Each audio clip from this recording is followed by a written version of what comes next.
dit is 'n absolute wonderlike voorreg om vir jou te sê welkom by Ritme Digitaal. Absoluut, Johan Smit. En waar jy ook al luister, waar jy ook al kyk, op watter sosiale media platform ook al, mag jy regtig die Here se woord beleef, want dit is wat in Johan en in my hart klop. Geniet die uitsending baie. Goeiedag, liewe ritmeerders. Dit is so lekker om saam met jou rondom die woord van die Here vandag te kan stilstaan. Ek is opgewonde oor hierdie tyd van die jaar. Dit is een van my hoogtepunttye van die jaar waar ons op pad is na Paasfees toe, waar ons die dood en die opstanding van Christus gaan vier. Maar voor ek en jy oor die kruis praat en regtig jubel oor die opstanding, moet ons eers in ons harte weer dalk hierdie vraag beantwoord. Wie is Jesus Christus? Nie net wat hy doen nie, maar wie is hy in sy wese? Wie is Jesus regtig? Het jy al vir jouself die vraag geantwoord? Wie is Jesus regtig? Vir party mense is hy net 'n figuur in die geskiedenis, vir ander is hy hierdie magtige, inspirerende prediker, vir party mense praat van hom as 'n wonderwerker, maar ek dink ons kan hom ontdek in hierdie Paasfees as die een wie se naam alles verander het. Die gang van die mensdom het deur hom verander.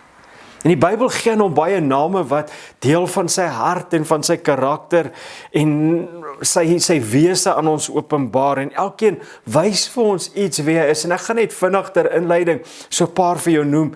Een wat ons almal voorlief is Jesaja 9 vers 5. Hy word genoem wonderbare raadsman, sterke God, ewige Vader en vredevors. Matteus noem in Matteus 1 vers 23 sy naam as Immanuel, God met ons. Johannes 1:29 beskryf Johannes hom en sê, daar is die lam van God wat die sonde van die wêreld wegneem. En Jesus kom in Johannes 11 vers 25 en hy sê, ek is die opstanding en die lewe. En dis nie net beskrywings nie. Dis nie net mooi woorde waaroor ons 'n liedjie sing nie. Dis openbaring van sy wese, van sy hart en hoe hy God aan ons wil openbaar. En ek dink ons kan gerus weer voor Paasfees sien dat hy's nie net 'n karakter in hierdie mooi Paas storie nie. Jesus is die middelpunt van alles. Die Christelike geloof begin nie by ons morele leer en alles wat ons reg kry en reg doen nie, maar dit begin by die persoon Jesus. In Johannes 1 vers 1 tot 3 en vers 14 sê hy, in die begin was die woord en die woord was by God en die woord was God en die woord het vlees geword. Hy was God se plan van die begin af gewees om by ons te kom, en hy's nie 'n geskape wese nie, hy's nie 'n verhewe profeet en 'n wonderwerker nie, hy's nie net 'n geestelike leier nie, hy's van ewigheid af God wat mens kom word het en onder ons kom woon het. En as ons daai deel verstaan, die mensdeel, dan verstaan ons die saligheid deel net soveel meer, want die wonder van goeie nuus van God se genade is dat hy regtig mens geword het, dat God nie ver bly nie. God het by ons gekom. Ek gaan 'n paar keer uit die gedeelte in Filippense aanhaal, maar Filippense 2 vers 6 sê, hy wat in die gestalte van God was, het homself verneder deur die gestalte van 'n diensknegt aan te neem. Hy word vlees, hy word mens, hy word broos, hy word breekbaar, en hy kom en hy word gehoorsaam tot aan die dood. Hy was nie half God en half mens nie, maar volkome God en volkome mens, en daarin lê ons hoop. Hy kan ons red want hy's God, maar hy kan ons ook verteenwoordig want hy was mens. Hy kan in ons plek staan en dit gee sin aan Paasfees, dat hy regtig in my en jou plek kon staan, want hy het regtig vlees geword. Filippense gaan verder en Paulus skryf dit daar in vers 9 tot 11, daarom, omdat hy God was en mens geword het en die gestalte van 'n diensknegt aangeneem het, het God hom die hoogste posisie toe verhoog en aan hom 'n naam gegee, wat belangriker is as elke naam. Ek ken 'n naam. Dit maak die verskil in my menswees. So by die noem van sy heerlike naam sal elke knie in die hemel en op aarde en onder die aarde buig en elke tong sal bely en erken Jesus Christus is die Here, Kurios, groter as alles. En so sal die Vader verheerlik word. So Christus se verhoging, Christus se opheffing van wie hy is, omdat hy bereid was om die pad te loop, maak 'n verskil in my en jou siening van hom. Ons begin te verstaan wie hy is, want as jy iemand kan herken en kan raak sien, kan jy hom erken en eer en dien. En ons sien dit. Ons sien dit in die evangelie, ons sien hierdie beweging, hy word mens, hy dra en die straf en sterf aan die kruis, maar hy staan op en dan word hy op die ereplek geplaas, 'n naam bo elke naam en dat die wêreld sal weet daar's een redder en een verlosser. Hy's Here, hy's koning en hy's hoof van sy kerk.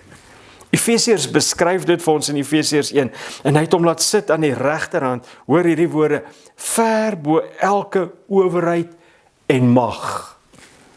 Christus is nie net 'n mooi storie nie, hy regeer en hy maak 'n verskil en dan kom hy wanneer ons hom begin erken en raak sien en herken en saam met hom 'n pad stap en verstaan wie hy is, dan ontdek ons God se hart vir ons.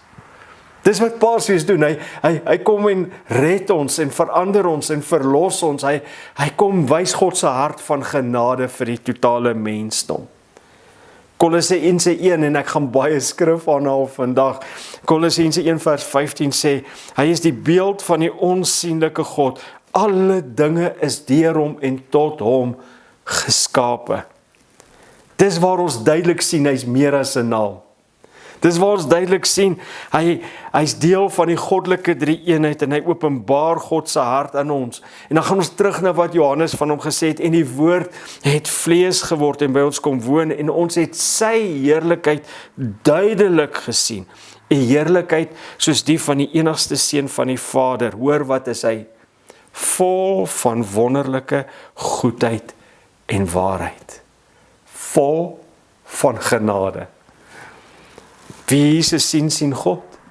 En as ons hom in Paasfees kan raak sien ons God se hart vir ons, dan word ons verhouding iets baie meer intiem. Dis nie meer ietsie ver nie, dit word naby in ons harte en ons beleef daai volle, liefdevolle goedheid van God en daai waarheid dat hy ons redder wil wees en dat hy van die begin af 'n plan in Christus gehad het om Paasfees te laat plaasvind, sodat ons die fees van die lam wat geslag is, regtig kan beleef. Hy is ons middelaar, hy het 'n prys vir ons kom betaal, en die skrif is duidelik daaroor in Timoteus, 1 Timoteus 2 vers 5, hy sê, daar is tussen God en mens een middelaar, Jesus Christus, een middelaar.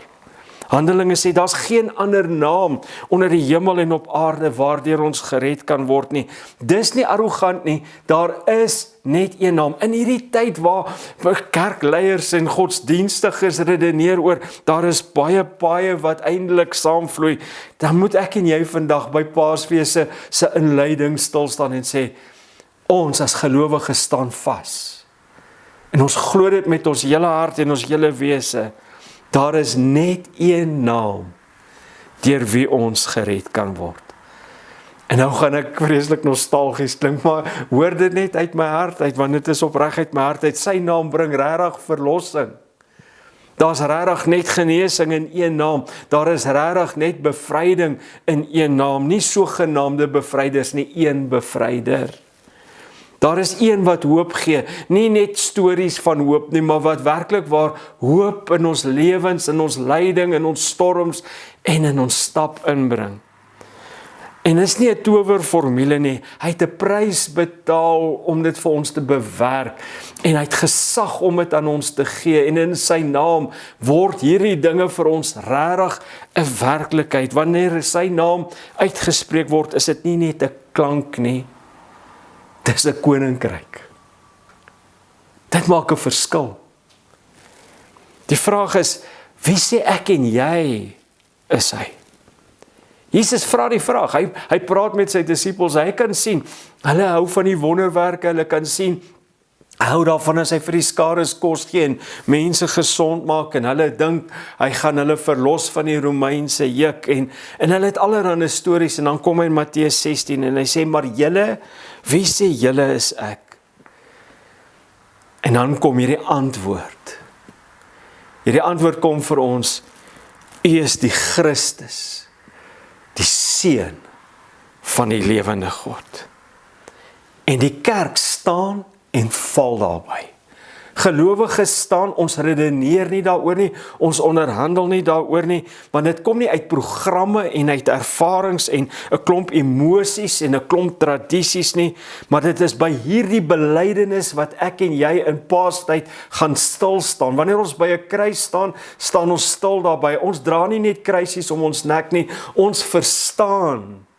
Dis deur hom wat vir ons gesterf het, dat daar lewe vir ons kom. En as hy net 'n inspirasie was, of 'n Paasfees simbool was, soos baie mense doen, en paaseiers eet wat baie lekker is, en hot cross buns, en kruisies dra, en allerhande goed opsit, en dan dink ons, dis simbole van Paasfees, dan verstaan ons nie Paasfees nie.